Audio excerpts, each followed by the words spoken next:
অন্যদিকে বিবেক চেতনা উৎসব ও সুভাষ উৎসবের সূচনা করলেন অর্থাৎ উদ্বোধন করলেন মন্ত্রী অরূপ বিশ্বাস। 12 জানুয়ারি থেকে 23 জানুয়ারি এই দুটি উৎসব যুব ভারতী ক্রীড়াঙ্গনে অনুষ্ঠিত হবে।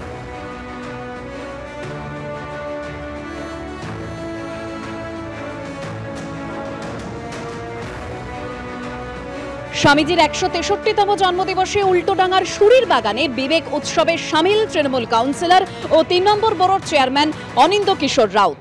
সকালে স্বামীজির মূর্তিতে মাল্যদান করেন অনিন্দ কিশোর রাউত ও রামকৃষ্ণ মঠ ও মিশনের তারক মহারাজ। সঙ্গে ছিল সাংস্কৃতিক অনুষ্ঠানও। পুণ্য লাভের লক্ষ্যে প্রয়াগরাজে মহাকুম্ভ মেলা, আর সেই কুম্ভ মেলায় জনজোয়ার। শাহী স্নানে সামিল হাজার হাজার পুণ্যার্থীরা, অর্থাৎ এবার মনে করা হচ্ছে যে 40 কোটি পুণ্যার্থীরা এই কুম্ভ মেলায় সামিল হতে চলেছেন। একদম সরাসরি যাব, আমাদের প্রতিনিধি বিজেন্দ্র সিংহ আমাদের সঙ্গে এই মুহূর্তে রয়েছেন। বিজেন্দ্র, দেখো দিবসমিতা, এই মুহূর্তে আমরা সঙ্গম নগরী প্রয়াগরাজে রয়েছি এবং আমরা যখন এখানে দাঁড়িয়েছিলাম কিছু একটা দল এখান থেকে যাচ্ছিলেন, বাংলাতে কথা বলছিলেন। পরে জানতে পারলাম তারা উত্তরবঙ্গ থেকে এসেছেন, শিলিগুড়ি, উত্তর দিনাজপুর এবং বিভিন্ন জায়গা থেকে এসেছেন তারা। তাদের থেকে জেনে নেবো তারা আগামীকাল প্রথম যে স্নান রয়েছে, সব থেকে পুণ্য স্নান আগামীকাল রয়েছে, সেটাতে স্নান করার জন্য আজকে এসেছেন। আজকে ভারত সেবাশ্রম সঙ্গে তারা উঠেছেন, কিন্তু প্রথমেই আগামীকাল থেকে স্টার্ট হচ্ছে। দিদি, আপনারা আগেই কেন চলে এসেছেন আগামীকাল? না পারি স্নান করতে, মানে যদি কোনো হয়, যাই জন্য আজকে ভিড়ের জন্য আজকে যাচ্ছি, আজকে করে নেবো। যদি পাই, আবার কালকেও যদি সময় পাই তাহলে আবার একটা ডুবকি লাগিয়ে দেবো। যদি না পাই সেই জন্যই আজকে যাচ্ছি। মহাস্নান 14 তারিখে আছে।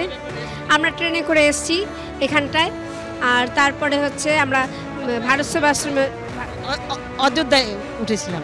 অযোধ্যা থেকে আজকে রাম দর্শন, তারপর আমরা আজকে প্রয়াগে এসেছি, ভারত সেবাশ্রমে উঠেছি। এখানে কি ভাবনা? এখন আমরা এখানে থাকবো না, আজকে সঙ্গমে আমরা তো ভারত সেবাশ্রমে থাকবো, আর এখানে আমরা হেঁটেই যাবো সঙ্গম অবধি। এখন যদি চান্স পাই তাহলে আমরা স্নান করবো। আর কালকে 14 তারিখ আছে মহাস্নানের চেষ্টা করবো স্নান করার। ভিড় তো প্রচুর হবে, 40 কোটি লোক আসবে, সেজন্য আমরা চান্স নিচ্ছি। যেদিনকার পারবো সেদিনকাই স্নান করবো আমরা। 144 বছর দিদি, যেভাবে দিদিরা জানাচ্ছিলেন কি তারা এসেছিলেন আগামীকাল স্নান করার জন্য। এর আগে অযোধ্যায় গেছিলেন, সেখান থেকে তারা এসেছেন প্রয়াগরাজ এবং আগামীকাল ফার্স্ট স্নান রয়েছে, কিন্তু তার আগে তারা এসেছেন। আগামীকাল তারা যারা সুযোগ পান সেখানে স্নান করবেন এবং 14 তারিখও যদি তারা সুযোগ পান সেক্ষেত্রে সমাগম, প্রচুর পুণ্যার্থীর ইতিমধ্যে এই সমাগম হয়েছে এই প্রয়াগরাজে। ধন্যবাদ বিজেন্দ্র।